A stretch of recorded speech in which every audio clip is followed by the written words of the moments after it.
एक लड़की को देखा तो एपिसोड 51 द रिजल्ट।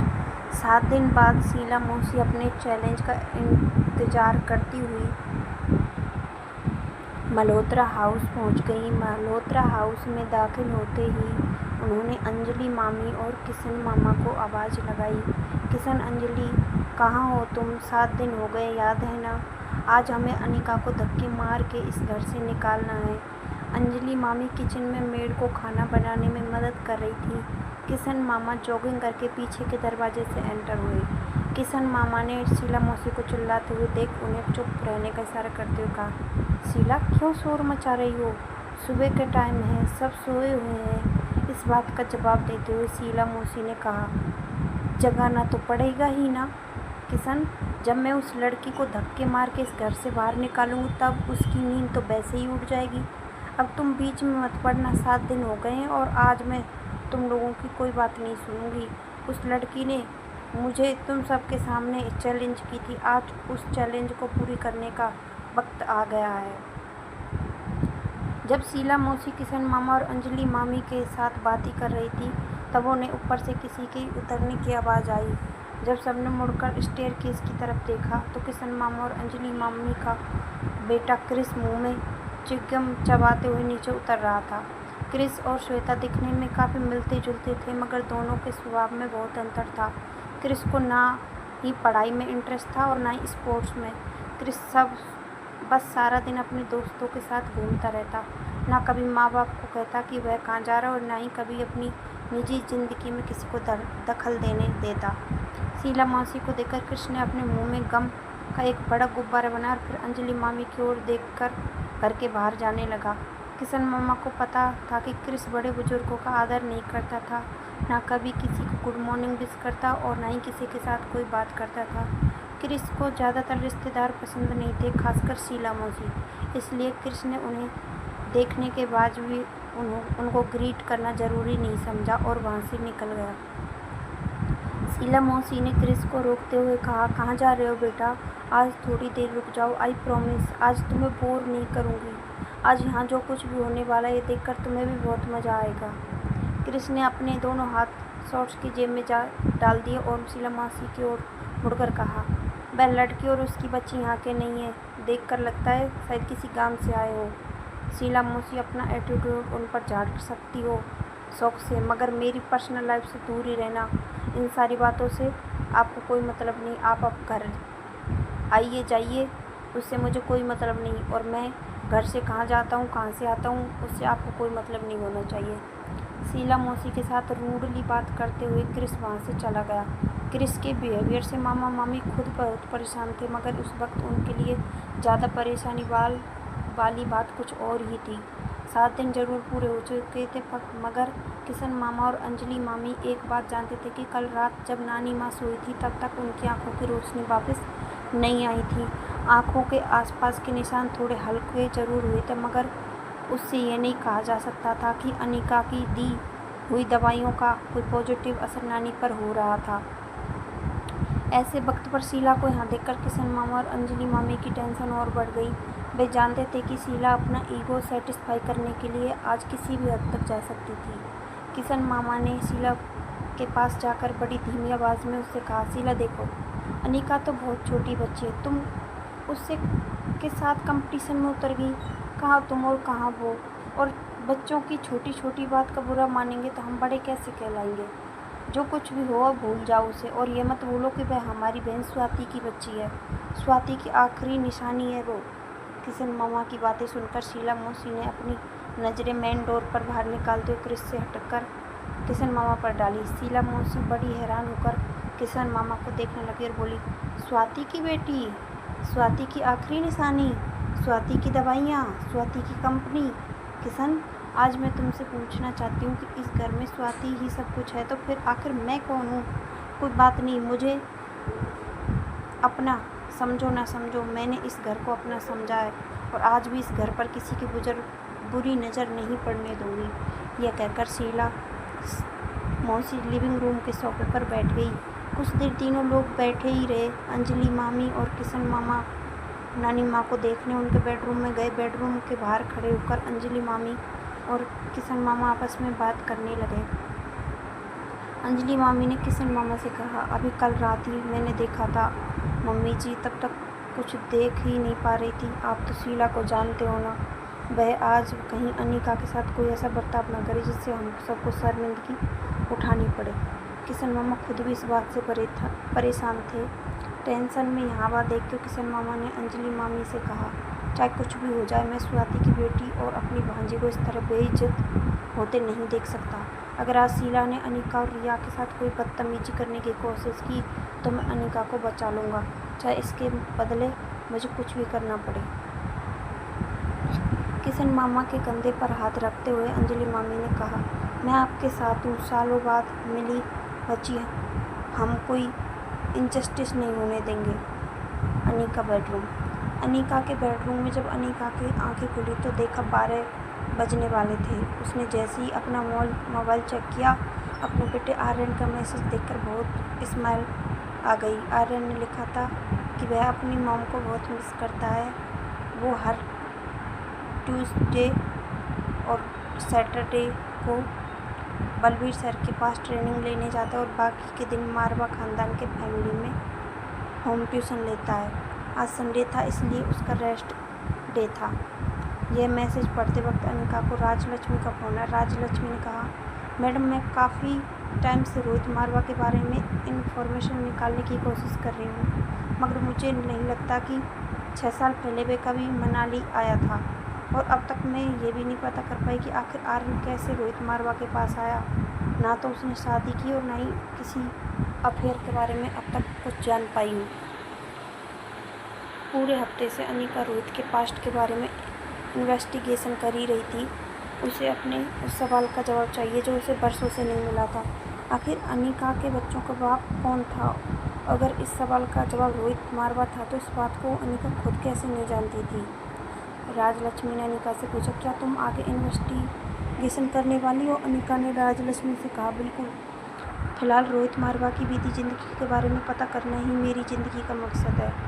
राजलक्ष्मी ने अनिका की बात पर हैरान होते हुए पूछा, मगर ये तुम कैसे करोगी? अनिका बेड से उठी और बाथरूम में जाकर अपने आईने में देखने लगी। फिर अपने चेहरे पर थोड़ा कॉन्फिडेंस लाते हुए राजलक्ष्मी से बोली, मुझे लगता है मुझे रोहित मारवा को सब कुछ सच सच बता देना चाहिए।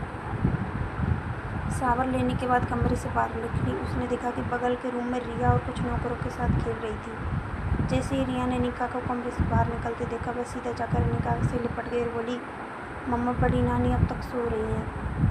अनिका जैसी स्टेयरकेस से नीचे उतरकर आई तो नानी माँ के कमरे में जाने लगी। शीला मौसी ने ठीक स्टेयरकेस के सामने आकर उसे रोक लिया। शीला मौसी के चेहरे पर गुस्सा था, मगर अपने वॉल्यूम पर कंट्रोल करते हुए उन्होंने अनिका से पूछा, ऐसी कौन सी दवाई दी है तुमने मेरी माँ को, जो हमेशा सुबह 7 बजे जग जाने वाली माँ मेरी आज 12 बजे तक सोई है? जिस तरह शीला मौसी अनिका से बातें कर रही थी, ऐसा लग रहा था कि मानो वह कभी भी वक्त अनिका पर हाथ उठा सकती थी। अंजलि मामी जल्दी से दोनों के बीच आई और शीला मौसी से कहने लगी, देखो शीला, हमें इस मुद्दे पर शांति से बात करनी चाहिए। और पहले तुम बैठ जाओ, अनिका तुम्हें सब कुछ समझा देगी यह दवाई कैसे काम करती है।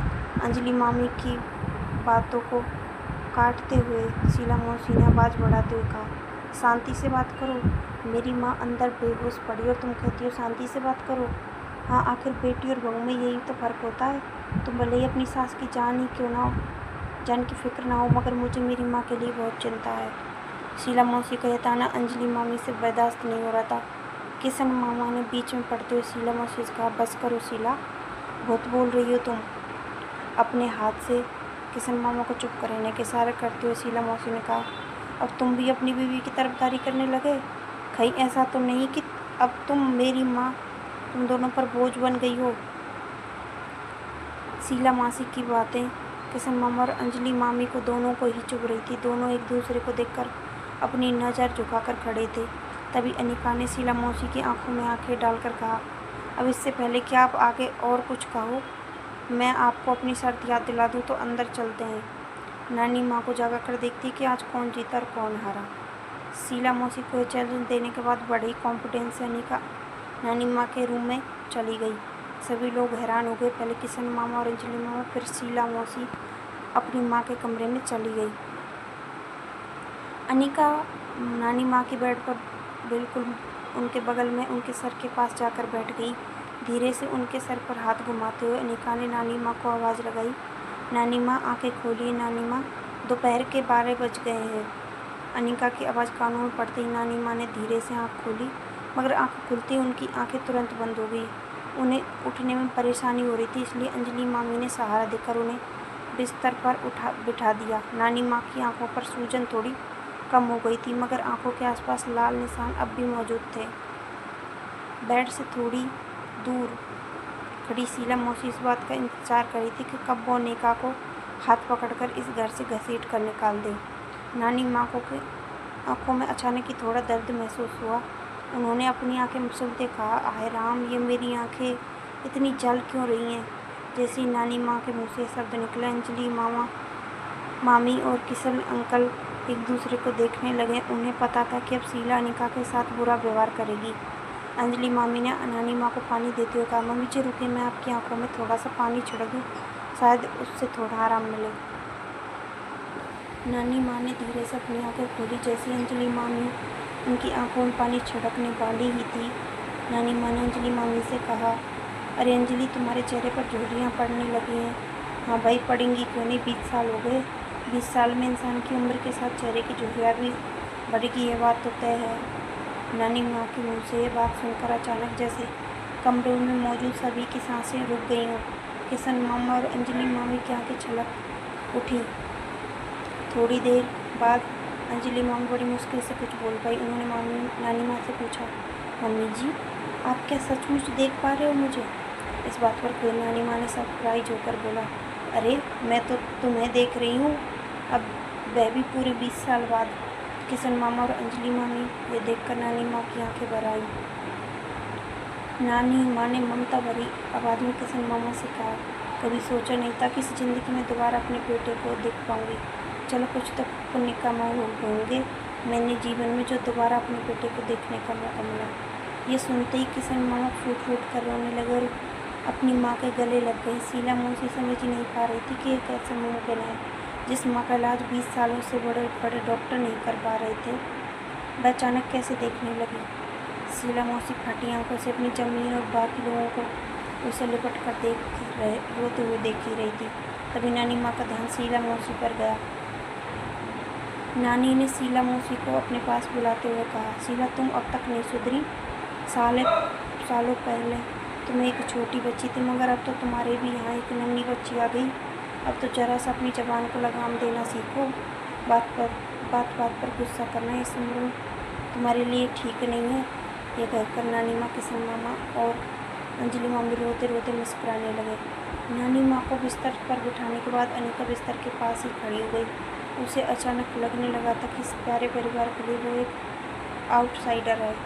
नानी माँ के पीछे खड़े होने की वजह से नानी उसे नहीं देख पा रही थी। मामी ने इशारे से अनिका को आगे बुलाते हुए, मम्मी जी, पहचान कौन है ये? जब अनिका ने धीरे से नानी माँ के सामने आई तो अनिका को देखकर नानी माँ हैरान हो गई। उन्हें अपनी आंखों पर विश्वास नहीं हो रहा था। आंखों से बहते हुए आंसू अचानक थम गए और नानी माँ बिना सोचे समझे बोल पड़ी, मेरी बच्ची स्वाति। अनिका इस वक्त ठीक वैसे ही लग रही थी जैसे 25 साल पहले उसकी माँ।